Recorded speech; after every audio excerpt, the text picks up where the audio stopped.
This is Rafique Louison, and you are tuned in to Nothing But That Sports Talk. Get you in the game. Yeah, that puts an end to the Knicks winning streak. As I welcome to this episode of Nothing But That Sports Talk, I'm Rafique Louison alongside Ryan Walker. How you feeling today, minus the Knicks loss? We good. We good. New York is good. Yeah, New York is good indeed. I mean, seriously. Well, obviously, the New York Knicks, as I mentioned before, they had a comeback effort, but the three rebounds that they couldn't get, leading to an open three-pointer on the left wing, was part of the reason why the Knicks lost 128 to 124 against the Yeah. Dallas Mavericks, which ended what was like a 5-game winning streak, which means they're now 5-1 after the OG Anunoby trade. But they were only 2 games out of the 3rd seed in the Eastern Conference. So yeah. I mean, I know you already gave your overall impression about the New York Knicks in last week's episode, but has everything you said about the Knicks changed with the recent wins and the loss they've had? I mean, before that, they had a blowout win against the Philadelphia 76ers, and then, of course, this week they smoked the Portland Trailblazers.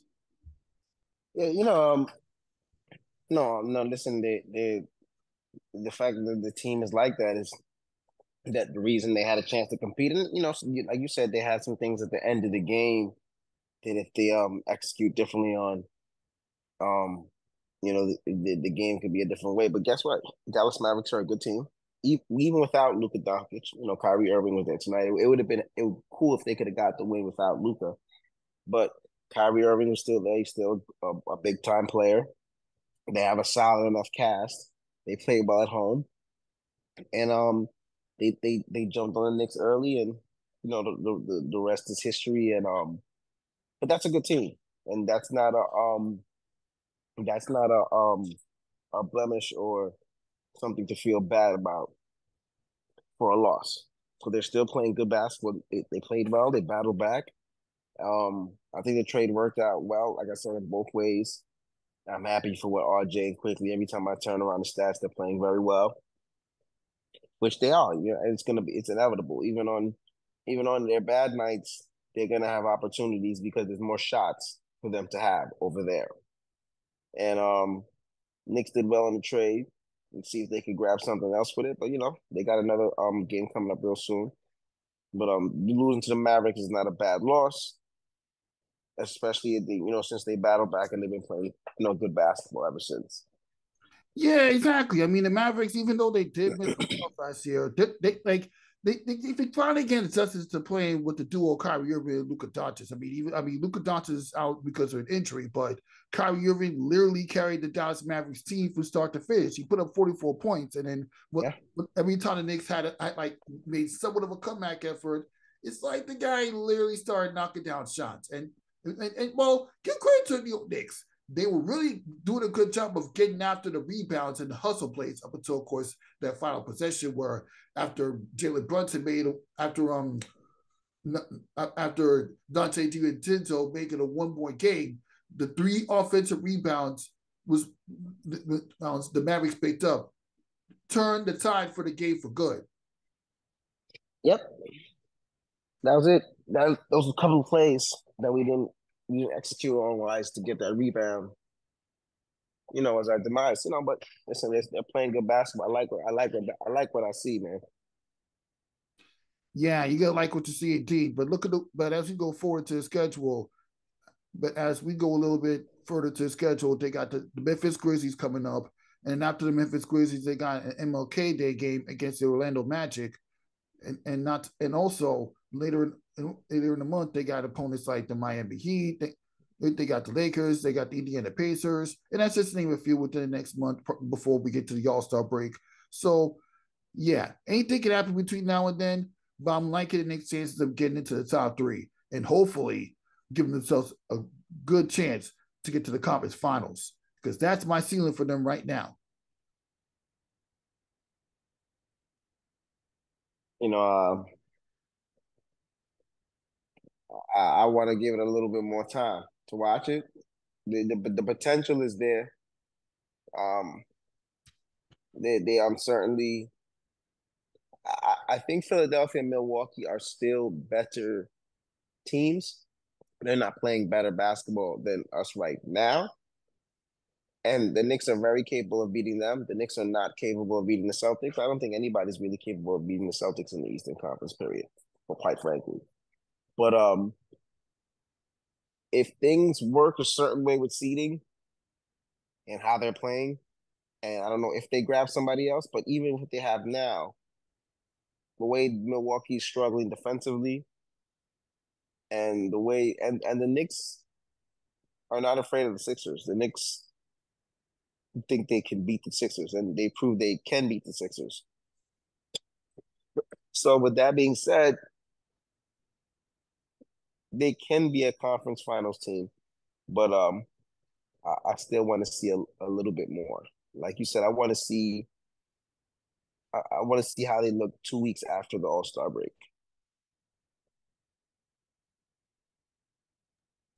Yes, indeed. And speaking of, and since we're on the subject of talking about the Milwaukee Bucks and Celtics, they had a game against each other earlier tonight, and it was kind of over before it got started. Milwaukee smoked the Boston Celtics 135 to 1. Really? But to be fair, the Celtics were tied because they burned themselves out, barely getting past the Minnesota T-Wolves team that was number one in the Western Conference. They had to come from behind to win that game. And it took Jason Tatum putting up about 44 points for them to get that victory. Now you get to the game against the Celtics, get to the game against the Milwaukee Bucks. They were kind of tired. They Well, they were losing about like 72 to 35 in the second quarter. I'm like, yeah, Boston's not coming back to win this one. Milwaukee, at least for tonight, they got the defensive mindset back that he didn't have in recent games, including the loss of Utah Jazz. But the Milwaukee Bucks, they literally stepped it up big time. And it took a whole team effort, scoring about 24 consecutive points at one point during the first half in order for Milwaukee to get this victory. Just to show that they can compete with the Boston Celtics, even though Boston's having the better season so far. right. Well, that's what's so tough with Milwaukee, because if they can figure out whatever the defensive issues they're having, and they have defenders like Lopez is a defender, I know Giannis is a defender. Lillard is not the greatest defender, and he's struggling, and some other guys are struggling as well, perimeter wise, and Middleton usually when on his game is a decent defender, but whenever they can figure out as a team defensively their issues, they're going to be tough to beat, because you got Giannis and you got Lillard, you got Lopez as a champion, who's a shot maker who can play on the perimeter and in the post. Middleton is an all-star who can score 20 and fill it up and rebound and defend when he's playing at a high level. So they got you got Bobby Portis.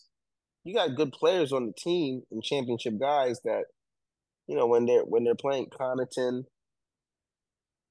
they got a solid ball club, but they got to clear it up defensively. If they don't, then they're going to give teams like us and other guys a chance to be victorious against them in the postseason. And it's not like excluding the championship run, and a lot of things went well, and certainly with that year too. Milwaukee has had times in the postseason, and I don't want to say to choke or freeze up, but to kind of, if the series is not going their way, to lose, right? Mm-hmm. So it's not like they're one of those teams psychologically, Miami is a tough-willed playoff team. You understand what I'm saying? You're not gonna throw anything at Miami, and they're not going to be able to not handle it. You know what I'm saying? We watched this team, Miami, and just transcending on team that a couple years ago was up 3-0 on the Celtics, correct? Mm-hmm. And lost 3 straight and won in game 7 in their house convincingly to wrap up the series when other people would have faltered. Milwaukee probably would have faltered. Milwaukee's been in situations similar to that. And that's the biggest thing with Milwaukee. If they play like that, they're definitely a dangerous team, and the team that's supposed to be in the conference finals against the Celtics if they go.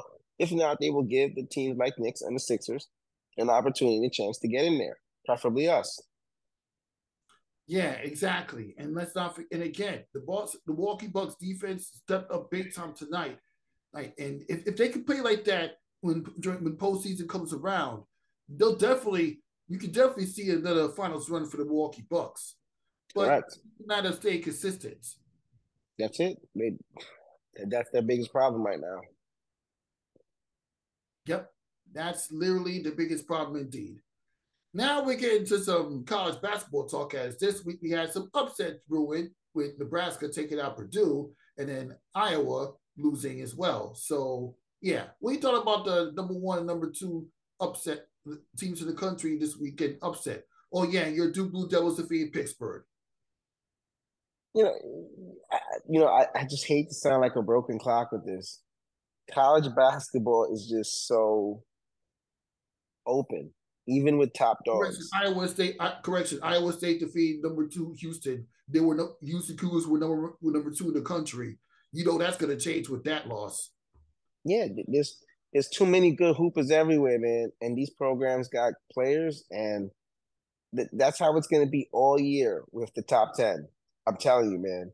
Nobody's going to hold on to one or two for a long period of time until maybe the end of the year as numbers start, dwindling down. But this is what college basketball is about, where on any night, man, it can happen like that. I did watch Duke beat Pittsburgh the other day. Very good win. We've got a lot of, even us, Duke is like, they got a lot of talent on that team. There's a lot of really good players on Duke. Kyle, Caleb, Jeremy, Ryan Young, Proctor, and there's one or two, three kids that I'm leaving out. Mark Mitchell. They have good players on the team. But the thing is that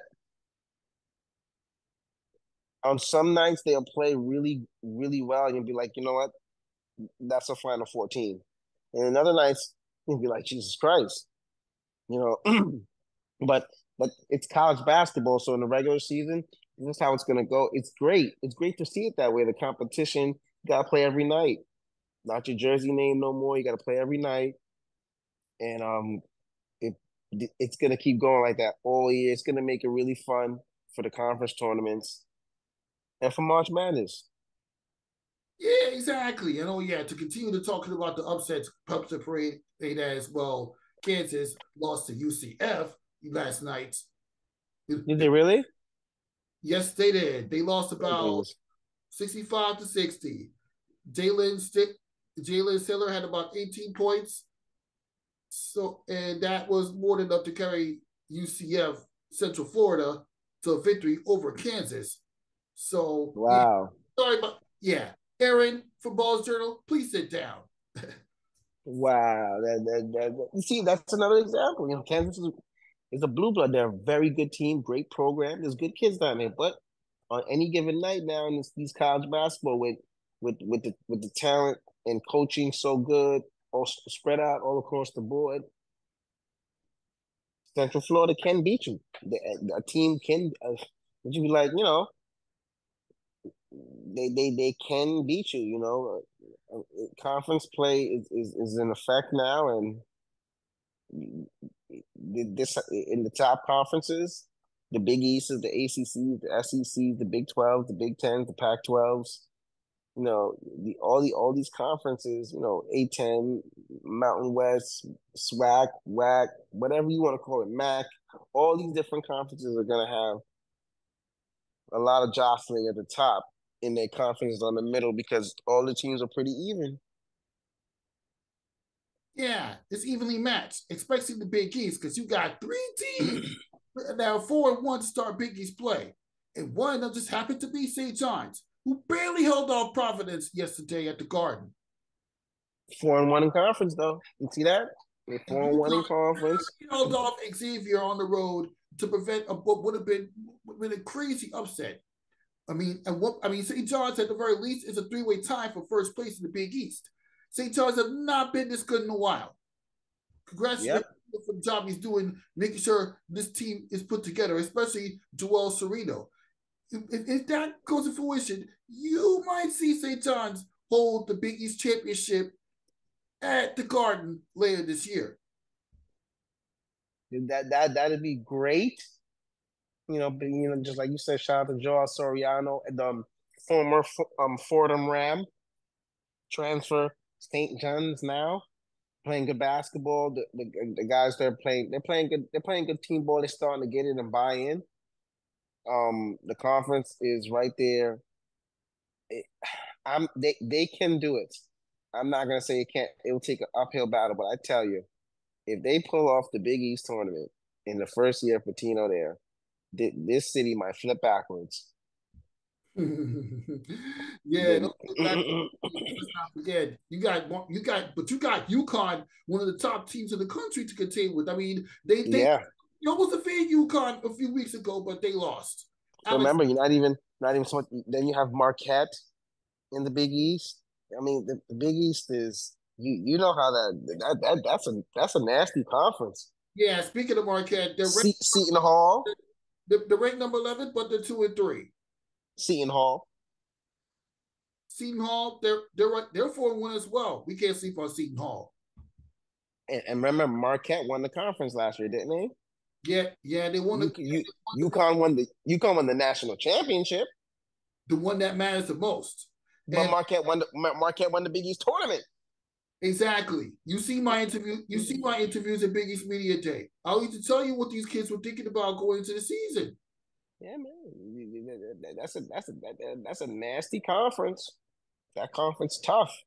The one thing I can't say about the Big East Conference is those kids. They all teams are defensive minded and physical.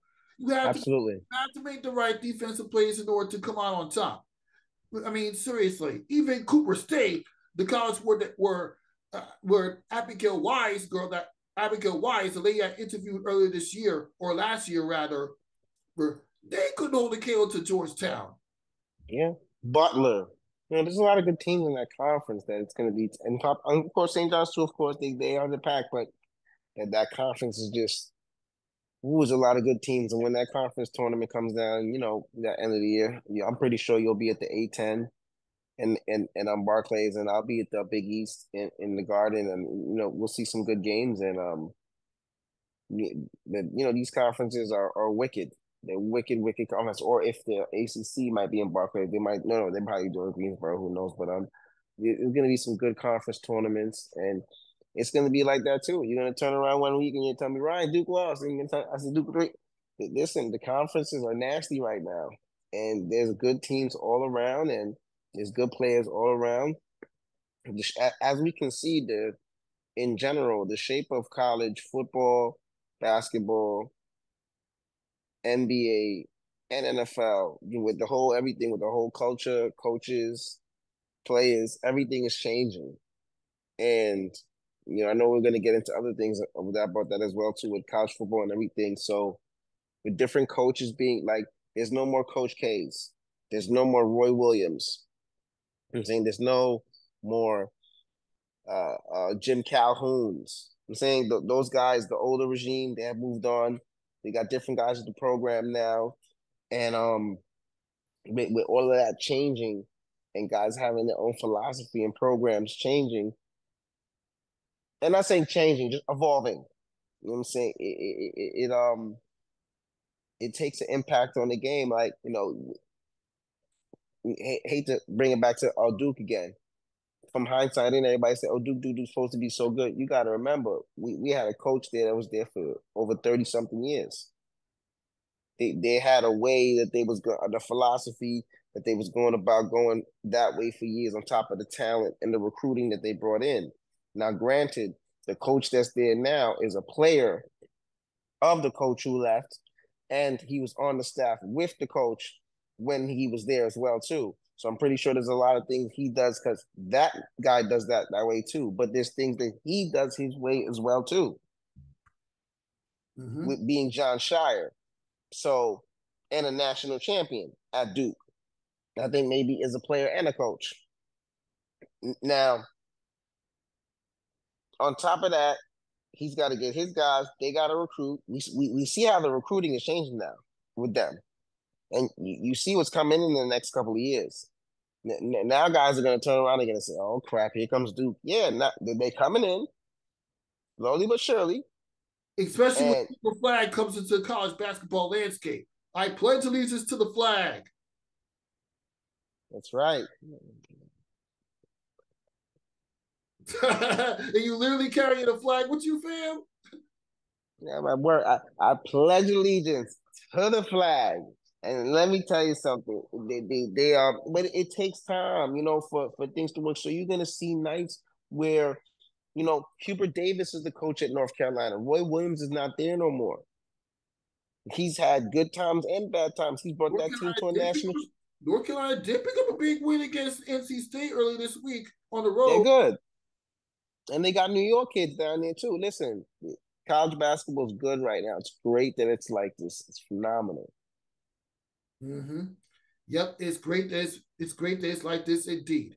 And while we're on the subject of talking about St. John's, they got the next two road games against number 22 ranked Creighton, and then the big matchup on the road against Seton Hall this Tuesday, January 16th. So yeah, get your popcorn ready because those games, that's where St. John's are really gonna get tested. Yeah, and that's another team in the Big East I forgot to leave out. I left out that I think has won the Big East in the last few years as well too. They won the Big East about like 2 times in a row at one point. Correct. Yeah. And this was recently. I think before Marquette this year, the year before, I think they won the Big East. Mm-hmm. Yeah, they did. So this is a program that knows how to win in the Big East, and they got smart, savvy players. Same thing with Butler to in the conference. But Creighton, that's a great. If they can go to Creighton and get that win, that's big time. You know what I'm saying? Because Creighton's a good team, and It's crazy. It's crazy because I was remember asking players to the Big East, even teams that I never really talk enough about on the show, asking them why should people like pay more attention to those other teams, and asking each player why should people pay attention to Marquette, why people should pay attention to Creighton, why the Big East is more than is why for the women's side there's more to the Big East than UConn, who just steamrolled away to the Big East, even with all the season injuries to AZ Fun. Like seriously. yeah, women's and men's side for Big East. Those are it's a lot more competitive than what it's not just UConn even in the women's just dominating all the way through. So it's better that way. That's when you see good basketball, you see good players. Um, you can't hide now. If you can play, you can play. If you can't, you're gonna get exposed. You gotta compete. Yep, you gotta compete indeed. All right. Now speaking of the sports changing with the coach retirement, you mentioned this earlier in that last conversation. We about to transition to some coaches that decide to either part ways with their teams or end their career altogether. Bill Belichick decided to part ways with the New England Patriots, and Nick Saban is leaving the Alabama Crimson Tide. I mean, you're talking about two legendary coaches. Even though the seasons didn't really end the way they envisioned, I mean, in the Patriots ended their final season under the Bill Belichick era, losing to the New York Jets. May I mention that the Jets finally got a win against the Patriots for the first time in about 50 tries, even if it came at a meaningless time. And then, yeah, Nick Saban, Alabama, they got shut down by Michigan in the college football playoffs.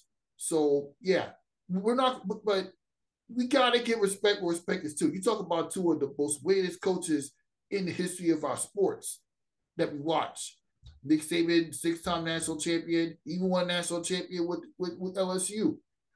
Bill Belichick, we already know his resume when Tom Brady was there. So, yeah, with that being said, which of these two coaches do you admire the most? Um,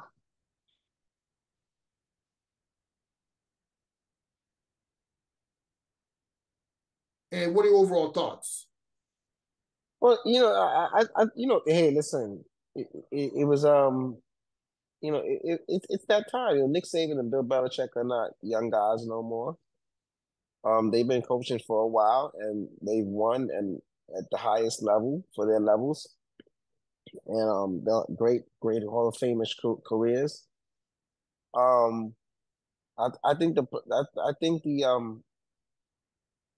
college football, especially recruiting, and a lot of it has to do with Dion too, and God bless Dion. But I think a lot of with college football is changing, and some of these guys can't evolve to how the change might be in college football. To get a 12, we got to get a 12-team playoffs in college football next year. Right. Now, on top of that, I think it's definitely got to be Nick Saban because Nick Saban was at LSU and won a national chip, and then went to Alabama and won several chips too. And that's no disrespect to Bill Belichick. Bill Belichick, you know, Bill Belichick is pop. It's so crazy. Like he's the greatest coach I think ever in the NFL. I presume. I mean, he has the most wins, most over there, and all that stuff. But it's interesting to see the last few years with the Patriots because now we can see that he wasn't superhuman. See, at one point, people were thinking he was the mad scientist and superhuman. But here goes the first thing, not even so much with Tom Brady. And I'm glad we're talking about this right now. He had a great staff every time he was there, too. He always had a good offensive coordinator, a good defensive coordinator, a good special teams coach, a good quarterback coach, a good secondary coach. Remember, a lot of his staff over the year, which they deserve because they did well and they learned, moved on and got other positions, correct? Mm-hmm.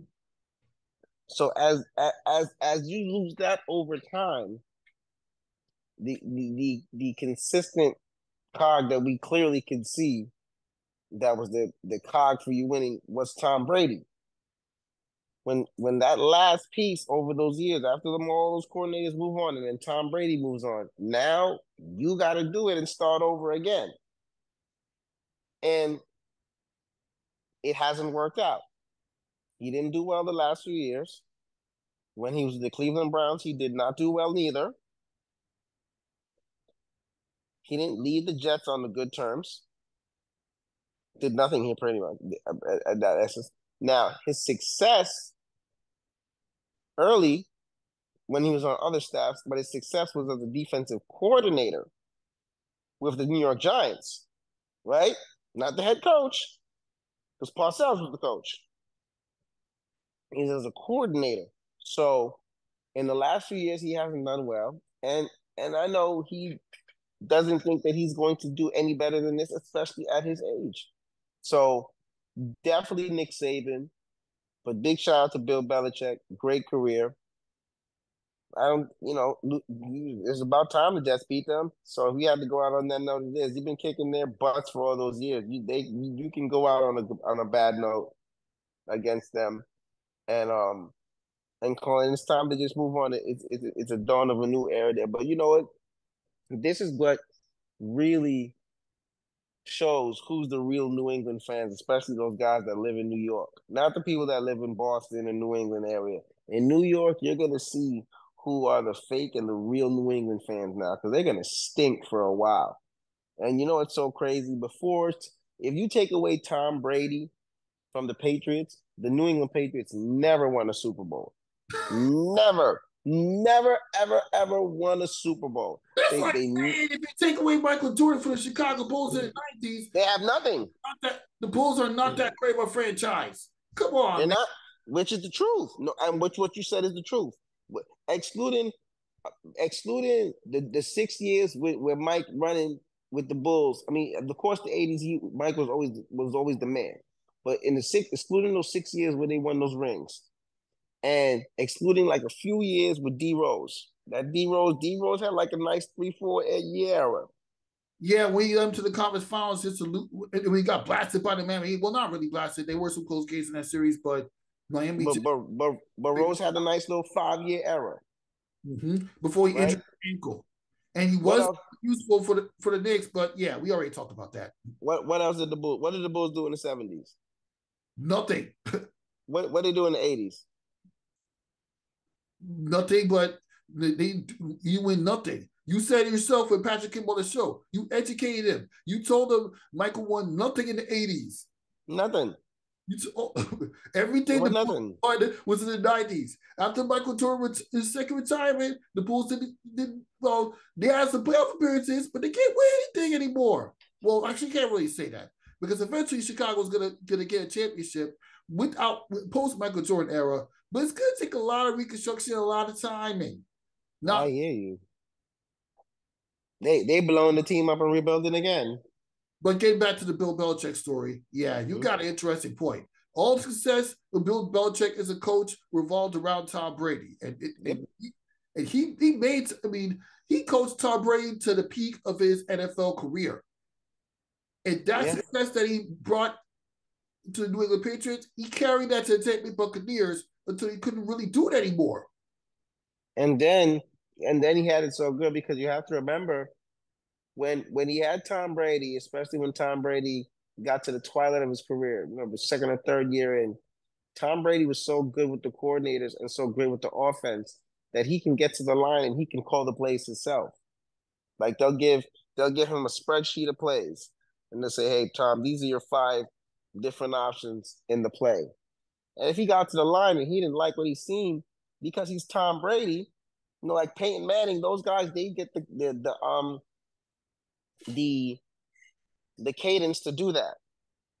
And he would call and he would navigate, and that makes your job as a coach so much more easier when your players are talented and smart enough to go out there and run the plays and do stuff, but be able to improvise and make things happen too, especially if they see it, because they're the ones out there seeing it, and you got to trust their decisions sometimes. Sometimes you live with it, sometimes you don't. It is what it is. When when Eli's with the Giants, when he got into the twilight of his career, he was in so command of the offense that he had the liberty to do so. Not everybody has the liberty, but so Bill Belichick had a lot of success off of Tom Brady, clearly, without a shadow of a doubt. But still, God bless his career, and those guys need to just sit back and take it easy now. Yep, they can take it easy indeed. Open the door to the next generation of NFL coaches. And we don't know what's Yeah. going to happen yet, but it's going to be very interesting. And Yes, yeah, we continue the NFL conversation right now because the NFL playoffs is about to tip off this weekend. First off, you have the Cleveland Browns on the road against the Houston Texans, and then the Miami Dolphins led by Tua Tagovailoa and Tyreek Hill. He'll be coming back to Kansas City to take on his former team at Arrowhead Stadium. So yeah, those matchups should be very interesting. Now we get to the Sunday games where the Buffalo Bills hosted the Pittsburgh Steelers. The Dallas Cowboys going up against the Green Bay Packers. And for the first time in the Ford Field's history, the Detroit Lions will host an NFL playoff game against Los Angeles Rams. And then there's the Monday Night Football matchup between the Tampa Bay Buccaneers and the Philadelphia Eagles. So what are your overall impressions about these NFL matchups? Oh, these are great matchups, bro. Every one of them. Great football matchups. Um, I got Cleveland Browns winning on the road. I like the Cleveland Browns against the Houston Texans. I know CJ Stroud is back. Um, the Texans have a good team. They showed me some things that I think Cleveland can take advantage of. Cleveland can run the football. They have more than one guy that can run the football. Cleveland has a vicious defense. Guys, people are gonna see that this week. They're vicious on defense, and they have the perfect kind of style to play. Trent Dilfer's playing well with them. Is Deshaun back? Nah, I don't think so. Not Trent Dilfer. I'm sorry. Joe Flacco. Joe Flacco. Excuse me. But Joe Flacco been tearing up for the Cleveland Browns in the recent games. Yes, this is what I'm saying. They have great. They're getting good quarterback play. I like the Cleveland Browns in that game. Miami has a lot of talent, but I think Kansas City will be fine at home. I think the champs will be fine at home, and Kansas City Chiefs will win that football game in my eyes in a close game. I think it will be good, but I don't trust Miami on the road. I don't trust their offensive style. I don't know if it travels from as much that they're really going to be put to a test this week. They do have a decent defense. I think Kansas City can be able to move the chains enough. They've had some things that they can run the ball with Pachero. I think they'll be fine. Who else is there? Buffalo will be fine. No disrespect to Pittsburgh. Um, that quarterback will not be able to win this playoff game against them. Buffalo is on a really good note now. It's going to be the weather or anything won't be anything that Pittsburgh won't be against because they play in cold weather in Pittsburgh. But I think Buffalo will just prevail and move on. That covers the AFC.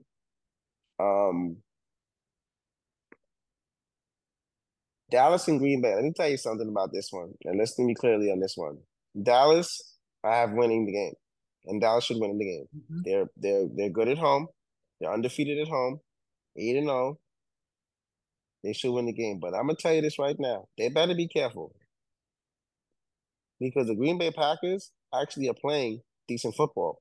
And I told people Jordan Love is going to be decent. I'm on record saying this. The Packers can go down there and win that game. They should not. But this is the Cowboys we're talking about here. And nothing is impossible. But the Cowboys, I have winning that football game.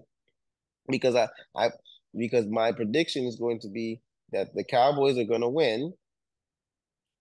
And the Lions are going to win their first home game since the Great Depression. Who do the Lions play? The Los Angeles Rams. And the Rams are playing. That's going to be an interesting matchup because the Rams are playing good football. The Matthew Stafford, because remember the Matthew Stafford Jared Goff trade? They changed teams and they're facing off in the playoffs. So and the Rams are playing good football. I ain't gonna lie. Yeah, they barely won the final week of the season. Yeah, but they got cool. They got the receivers healthy. They're playing good. But no, I still have listen. The Lions are gonna win. The Lions are gonna win that game because I have the Lions beating the Cowboys in the second round. They're gonna get them on the comeback. Ooh. Watch it. The Lions are gonna be the team. They're gonna beat the Cowboys at home next week on the comeback game. Watch it. Watch what I tell you. Hold on. All right. So now the Lions beat. Cowboys win. Lions win. Yeah, they're gonna win this week, and they're gonna lose next week. I promise you. They're not gonna beat the Lions twice. They're not gonna get them twice. I promise you. Yeah, that's what it's gonna be. That's gonna. The Cowboys did get lucky against the Lions on Monday Night Football. Well, not really Monday Night Football. It was like a special edition game where they just happened to broadcast it on ESPN that Saturday night. The Cowboys literally got lucky against the Detroit Lions. If that 2-point conversion didn't get overturned because of penalties, the Lions win that game. The Cowboys would not be a number 2 seed in the NFC. That with our New York Giants smoking the Philadelphia Eagles on the final night of the season to prevent them from winning the division, making them have to go to Tampa Bay to start their return to the Super Bowl. And I can't get past mentioning that the New York Giants smoked the Eagles, even in a meaningless game. We finally got a win against the Eagles. But back to the playoff discussion. Yeah. Cowboys, believe it or not, I have them getting to the NFC title game this year. This will be the year because there's no way that they're going to lose to Jordan Love or Matthew Stafford after the year they played at home. There's no way. Bro, if they play the Lions in the second week, the Lions is sending them home. Yeah. No. I'm not saying to disagree with you, but I'm trying to build up, give the Cowboy fans hope, only for them to implode again. But I don't see if they go to the NFC Championship game. All they would lose, they definitely lose to the Niners. So then, then that's when it's over. Unless the 49ers lose to the Philadelphia Eagles, obviously the Eagles will be the lowest seed coming out because the 49ers have to play the lowest seed coming out of the wild card because they're the number 1 seed. They get that bye week. But now here this one go. Boom, boom, boom, boom. Fly, Eagles, fly. No. It's not fly, Eagles, fly. It's not fly, Eagles, fly when they lose. It's cry, Eagles, cry. Cry, Eagles, cry. cry on the road to victory. Cry, Cry, Eagles, Eagles, cry. cry. Score a touchdown, 1, 2, 3. Hit them Yes, low, hit but them high. they did get smoked by the 49ers in the regular season, but it's just regular season. So, Listen, to be fair, the Eagles have been struggling going into the playoffs. I mean, they even lost the Arizona Cardinals. let me tell you something. Giants. I am very Giants nervous on I'm very nervous on picking them. to take the line to kick the Giants out of contention, but you lost them on the road. I am very, very, very nervous about picking them against the Tampa Bay Bucks. Only because I don't think the Bucks can score enough points. So I'm not going to select them. I have the Eagles winning. They'll manage to wake up enough to win this game this week. But after that, they're in trouble. They're in a lot of trouble. They're not going to beat the Niners. They're in trouble. And I'm gonna hold you to that because anything can happen. Well, anything can happen in the NFL. they're in trouble. It can happen. Did you see them play defense last week? We stink. We stink. we look at me. Look at me. Look at me, Miles. We stink. We was passing all over them. I said, "Oh my god." If We we were can, out of well, contention. Excuse me. The I said Giants, we could do this. the Giants were out of playoff contention and they smacked the Eagles at MetLife Stadium. Are you kidding me? We really should have beat them twice. They, do you notice that? Do you know that in the last 5 weeks, the only team that they have beat is us? Yeah, by tough luck. You almost beat them twice. You almost beat the Eagles twice the way they were playing. They are playing egregious, horrific, scurrilous football. They are playing absolutely terrible football. This is the only team that I see in the postseason this is perfect for them. This is the best matchup they had. They had no chance of beating any other team in the first round that I can possibly see. I just can't possibly see it. If you would have told me, come on the show next, Ted Webcast will be on the next episode. So you're gonna be I hope she's playing safety. Eagles cry. Eagles cry. That's all. If she is not in that defense, there's not that defense is really bad. They have 1 week to get it together, and it's if you beat Tampa Bay, which you're capable of doing, which Tampa Bay is going to make it interesting. Baker Mayfield is actually playing very good down there with them. They have a defense that plays very good, and they play better at home. Tampa, remember, this is their home game, and Philly has to go there now and prove that they're better, which they are, but they haven't been playing good enough football to prove that they're better than anybody right now. You can't go to San Fran and do that. San Fran is physical. They can run and pound the football. They can throw it laterally on the outside. With the Russian attack. Yeah, and their defense is solid. If we can move the football against them, they're in trouble against the Niners. Yeah, and I know I'm kind of picking the Eagles to pick the 49ers, but then again, my opinion is fluid. My opinion is fluid because I made that Super Bowl prediction for the Niners and the Ravens to face off in the Super Bowl. I'm sorry, my predictions is fluid. But then again, when I made that prediction, I didn't think that the postseason was going to come into this fruition. Hit them low, hit them high. Say it with me now. EAGLES, Eagles. Cry, Eagles cry. But anyways, yeah, this is going to be a very interesting matchup. And yeah. All right, in other news, man, I'm kind of blanked out. I'm sorry. I know I'm on the air. I'm supposed to give out news, but yeah. Anything interesting happening in your world? Because I know you were in some high school games last week. Oh yeah, man, I was actually good that you said that as a good segue. I was at the Gary Charles Classic and tournament. Really beautiful. How was that experience? Really beautiful, really nice.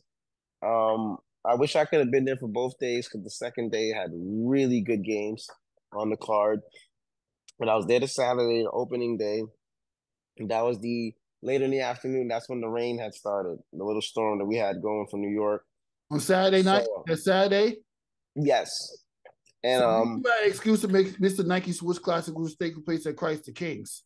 well, I was at Gary Charles. Even if I would have went the second day, I probably would have been at Gary Charles first. Even though I seen the Nike Swoosh tournament thing, the setup was really nice. They had that smoke and everything coming out for the kids in the background and the Even backdrop. though it was kind of basic compared to the one I went to over a year and change ago at South Shore. But I'll give Right, putting it together. And shout out to Bianca Pierre for actually doing the in-arena hosting for that game, for that event. I almost said that game right.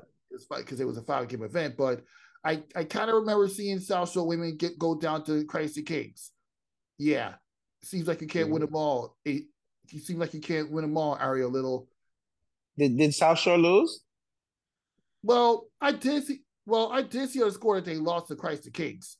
And if I did, yeah. See, Christ the King girls be having girls up there playing too, So, but yes, I was at the Gary Charles event.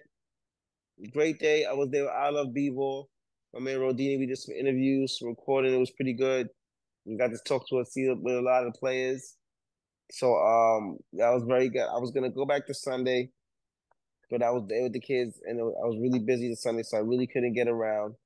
But there was really good teams there Sunday. They had Thomas Jefferson from Brooklyn.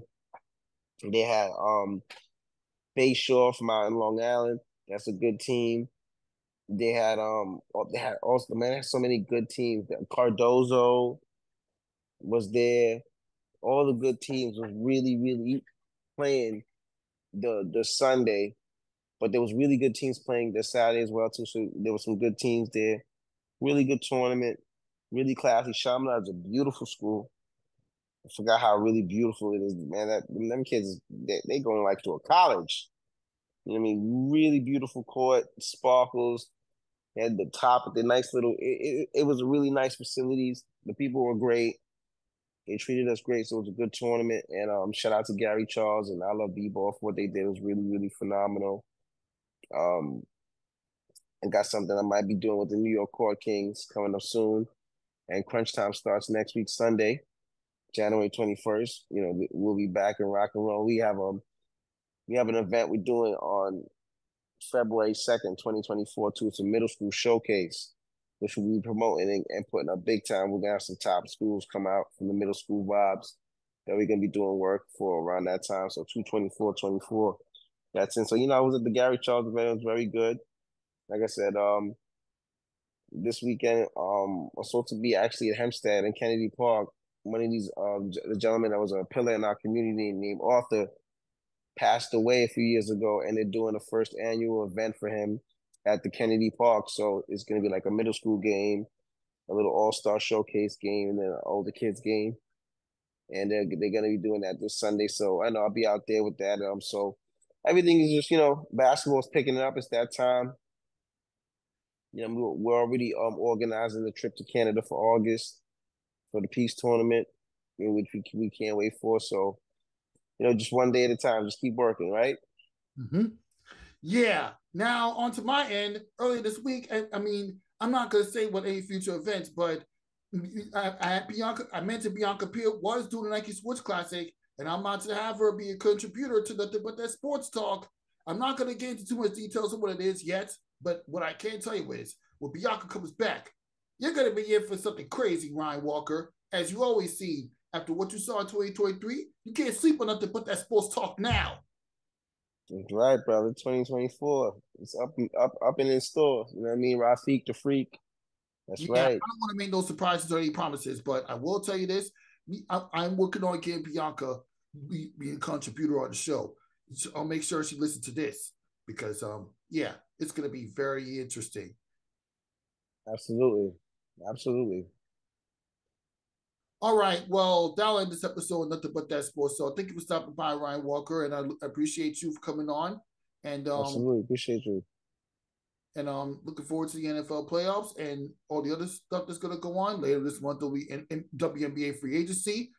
Breanna Stewart finally picked up on that core deal, so yeah, she signed an extension offer to be cored with the New York Liberty, so she will be back in 2024 season. So at least that's one distraction out of the way. She gotta get Jones back. That's it. That's all I want. When I see Jones back, I'm all right. Yeah, we just have to work on getting Jones, and we don't know what's going to happen with Skylar Diggins-Smith. We don't know what team she's going to pick, but yeah, the future is going to be interesting. And Ryan Howard, Enrique Iguodala, and Brianna Jones were amongst the players selected for the WNBA players marketing agreements earlier today. So it's going to be very interesting to see where that goes. So yeah, the W is always doing amazing things. I'll get more details into that in a later episode, but it's going to be interesting. For Ryan Walker, Rafique Louison, we'll see you next time. Good night from Canarsie, Brooklyn, and Long Island. Absolutely. Get your head in the game, baby.